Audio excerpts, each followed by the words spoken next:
A lot of people have been asking me, how do I make a Meso and drop gear? So in this video, we're going to go over how to make it, the different types of Meso drop gear as you progress into this game, starter Meso drop gear, mid-game Meso drop gear, and late-game Meso drop gear. If you want to know why this is so important to make, I have an entire video about the importance of it and how it can literally triple your progression speed linked below. Basically, Meso drop gear, to catch everyone up to speed, is accessories that you have that have the potential line of either Meso obtained plus 20% or item drop rate plus 20%. And the reason why you want these potentials on your accessories is so that when you are training, you make more money and get more resources. And when you kill bosses, you have a higher chance of getting really good loot. So accessories on this game are these 9 slots in your inventory: your rings, your pendants, your face, your eye accessory, and your ear accessory. These are the 9 item slots that you want to worry about when making your Meso and drop gear. So since you only have 9 slots, that means you only have 9 sets of potentials that you can work with. Very important to know that the Meso obtain plus 20% caps out at 100% from your gear only. So you can only have up to 5 of these max.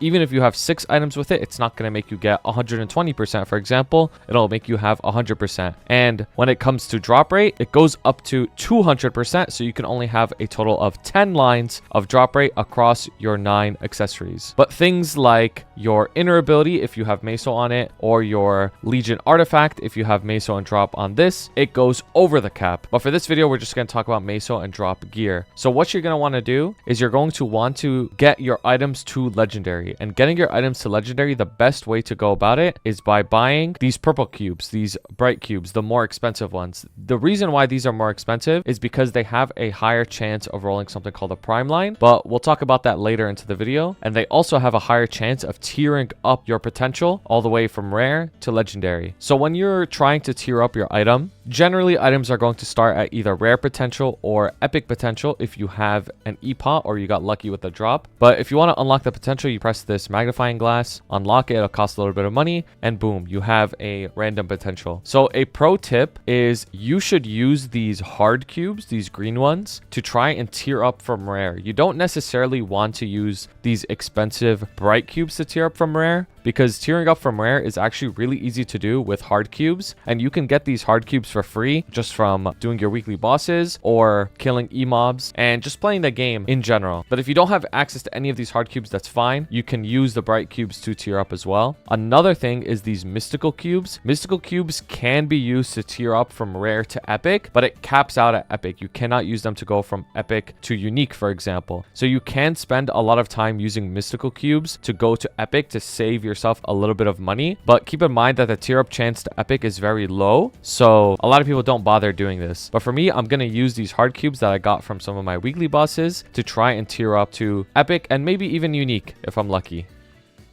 So as you can see, it just tiered up to epic. So this potentially saved me a lot of Mesos. Instead of buying very expensive bright cubes, I used it to tier up to epic. So alternatively, you can either continue to use these hard cubes that you have to tier up from epic to unique, or you can use them to tier up your items across the board from rare to epic so that everything starts off at epic instead of rare. So what I'm going to do is I'm going to choose to tier up my other rare items to epic. But if you want to use your hard cubes to keep going from epic and get a chance at unique, that's also fine to do and is Meso efficient to do as well.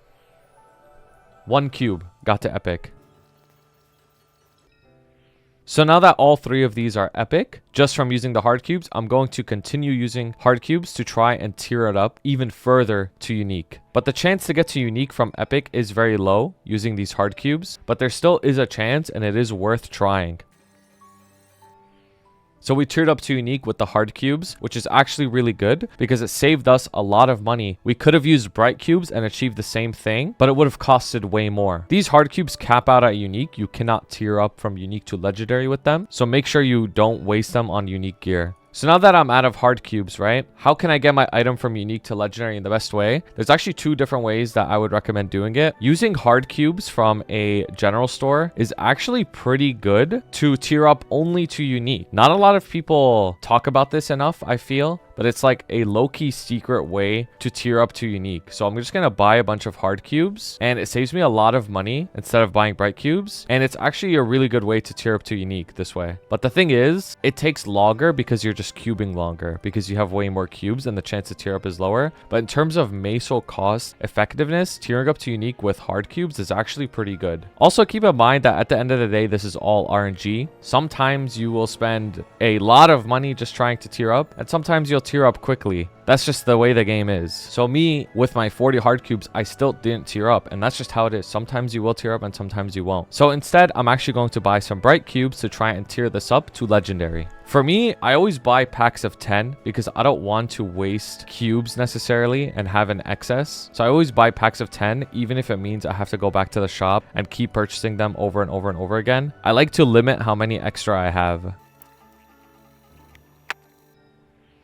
So there it is, it tiered up to legendary. This actually costed me a lot of money. I got pretty unlucky on this, but that's just how it is. Now I'm going to tell you guys something that is actually really good in helping you tier up your Meso and drop gear for even cheaper. Very often during events, there will be a ton of event resources that you can utilize to tier up your gear for free or even get it to legendary without costing anything. So for example, in this weekly tab, you can get these 50 karma hard cubes and use these to tier up to unique. You could get these event ring exclusive solid cubes. These are basically just like the glowing cubes. They're really useful for trying to get one light of Meso or drop gear, so you don't even have to spend any money on glowing cubes. You can also get an event ring. These 1 of 3 event ring selector coupons, those 3 rings, Tenebris ring, Just a Car, and Awake ring, they have the exact same stats, so it doesn't really matter which one you claim as long as you get not the same ones, because you can't equip 2 of them at the same time. You can even get karma unique potential scrolls, right? This will make the default potential on your gear start at unique. So you can see how many cubes this event is giving you. You can use these cubes to make your Meso and drop gear for way cheaper. They even give you glowing cubes, bright cubes. They give you an event ring exclusive legendary cube, so you can get the event ring that you get from the event straight to legendary without even having to tier it up. So always make sure you check the event resources for whatever event is going on. They can make the cost of tiering up and cubing your potentials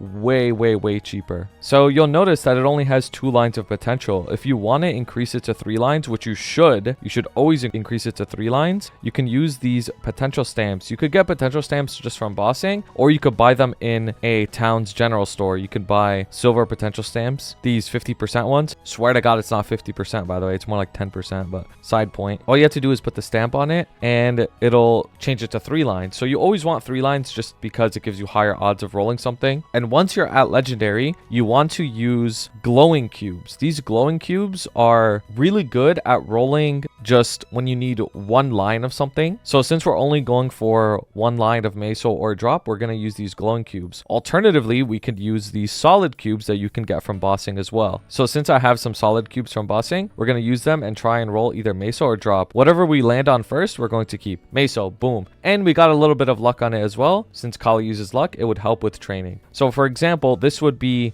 my earrings are done for now in terms of early game Meso and drop gear. Now I have 1 line of Meso and I could put it on, and you can see in my equips tab, you can see equipment item at the bottom, 20%. So since this piece is done, that's basically how you make your basic Meso and drop gear. When you're very early into the game, you want to get items that you can just get your hands on. So for example, I got this Mechanator pendant from killing normal Arcarium, very easy. I got this pendant from killing Chaos Horntail, very easy. Ring from killing Chaos Horntail. Treasure John ring, this is something that is very like low key, but it's so good. So how you have to get it is you have to go to NLC, and once you're at NLC, you have to do her quest line, not the Phantom Forest one, the NLC quest line. It's only like 3 quests where you have to go around and kill mobs in these 3 maps. It's super easy. You could get it done in like 5 minutes, and then she'll give you an NLC coin, and in this NLC coin shop, you can buy the Treasure Hunter John ring, and it could be super useful for getting an extra ring very early into the game. And my face and eye, you could get just the ones from Zakum, killing normal Zakum or Chaos Zakum, so it's super easy to get. And for the remaining 2 rings, this is where things get a little bit tricky, because the remaining 2 rings will require a little bit more effort to get. If you kill Princess Snow, you could get super lucky and get a Kana's treasure, right? So that's a super solid option. But most people, I obviously know, now will not be able to get a Kana's treasure super early into the game, right? You can also get something called a Noble Ifia ring, which I will show on screen right now. Basically, the Ifia ring, you can get it just from killing Von Leon a bunch of times. If you just kill him and complete the Ifia's Hope quest, you'll get the Noble Ifia ring, which is another ring that you could get very early into the game. Von Leon is not hard to kill, but you do have to do his short quest line. And for your fourth ring, generally there are event rings available when you play this game, but if there is no event ring available, you can temporarily use a Golux ring as you kill Golux throughout your progression, whether it's a solid ring, reinforced ring, or superior ring. But in my opinion, I would not use a superior ring because this is better for damage gear in the future. So I would either bank on using an event ring for your fourth ring, or as you keep progressing, you kill Princess Snow and get a Kana's treasure. So when you're making very starter Meso and drop gear, the first thing that you want is 5 lines of Meso. The reason you want 5 lines of Meso is so that when you're killing the mobs, the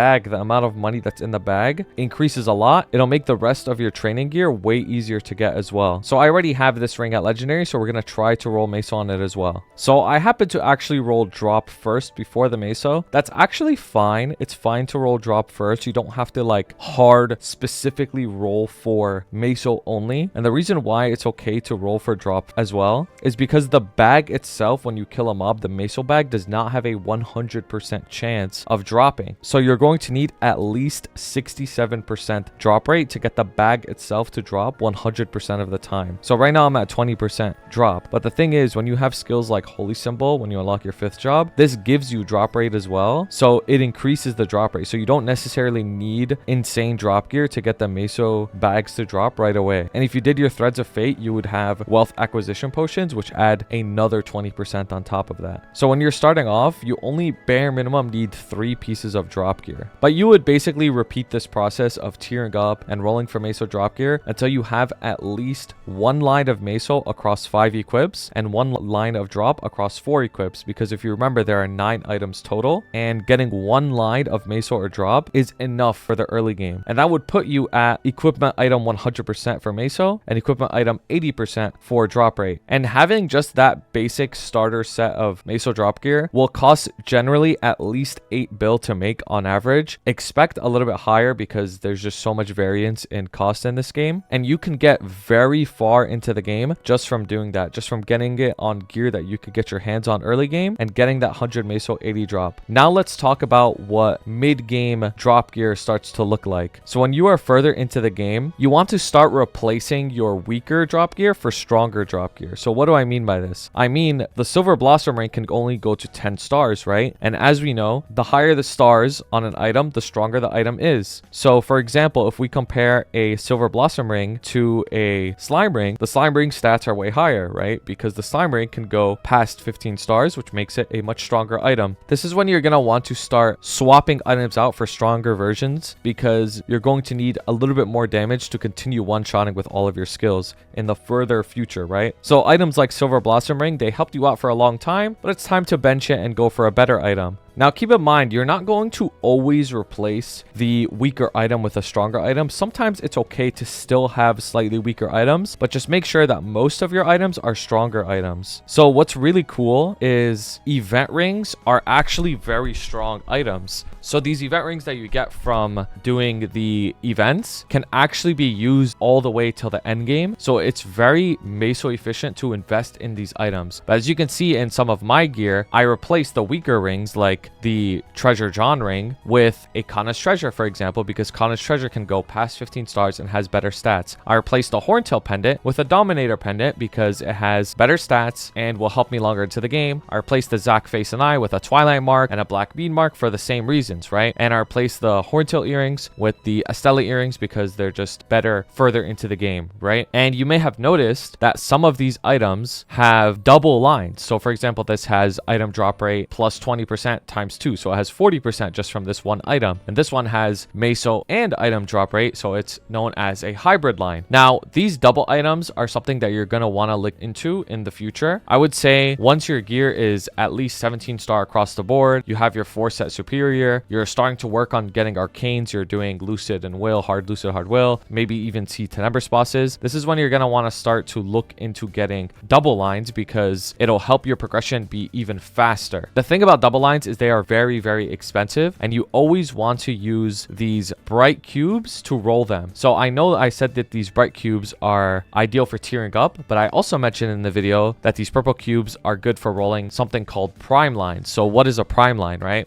A prime line is basically the maximum value for whatever you're rolling. So for example, if you notice, let's look at my top and bottom. The first line of a potential is always a prime line, which means that you can never roll 9% strength, for example, on the top line. The top line will always be 12% because that's the maximum amount that you can get per line. For example, with my pants, I have 2 prime lines on them. It's 12 and 12. So it's known as a double prime, right? And these item drop rate and Meso obtained, they are prime lines because there's only a 20% variant of that line. There's never like a Meso obtained plus 10%. For example, it's always just 20% only, so therefore it's a prime line. And because these pink cubes, these pink purple cubes, these bright cubes have a higher chance of rolling those prime lines, they're very good at getting double lines, these double item drop rates, or item drop rate and Meso obtain plus 20%. So when you're approaching that mid-game level where you're doing C10 Empress bosses and stuff like that, your income is a little bit higher, you've been training for a while, 260 plus, this is when you're going to want to start rolling for these hybrid or double drop lines. In my opinion, I think you should start off with going from 80% drop to 140% drop, which means that you've rolled either 3 hybrids or maybe a double drop here and there. Now, the reason why I would go about it this way is because these double drops and these hybrids are very expensive to roll. I'm talking about you're probably going to spend around 5 bill at least just to roll one of them. So it's not something like the beginning set of drop and Meso gear where you could just get it all out in one sitting, where you just drop 8 bill all at once and then you're good to go. You have your basic Meso and drop gear. No, these double lines are something you are going to incrementally work on over time. You'll go from 80 drop to 100 drop to 120 drop to 140 drop. Slowly over time, you're going to be building your training gear more and more. And then eventually, you ultimately end up at 200 drop, which is the maximum amount that you can get. In my opinion, the most likely scenario that people will find themselves in is rolling 5 of these hybrids that have Meso and drop. So for example, for me, I have these hybrid lines. I have 1 hybrid line here, 2 here, 3 here, 4 here, and 5 here. So that makes my Meso obtained covered, right? Because I have the 5 Meso lines. That's the max. And then they also have a drop line on top of that. So I have an additional bonus 5 lines. And then you need 1 more double drop to keep you at 200%, which is the absolute max that you could get on gear. And once you're at 200% drop, your progression will be so much faster because you have a higher chance of hitting good loot from bosses, and you're going to get way more soul earth fragments, nodes, familiars, whatever you need. You're just going to get way more of it, and it's going to make things so much easier for you. So to summarize everything, when you're new to the game, start off with making your basic Meso and drop gear, which only has 1 line of either Meso or drop. You can get a total of 5 Meso lines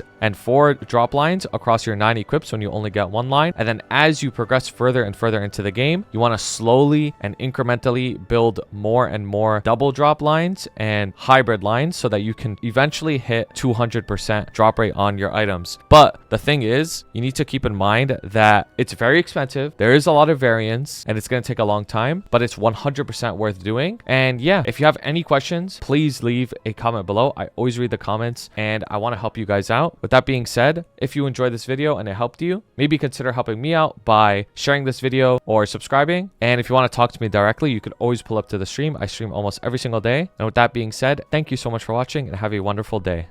Thank you so much to my beautiful members, Blazefire, Shooms, Uju, Shagad, Ravi Espa, Grim4K, Koga, Pabo, Picolneer, Jesse, Dante Victory, Zats, and CK. I appreciate you guys so much.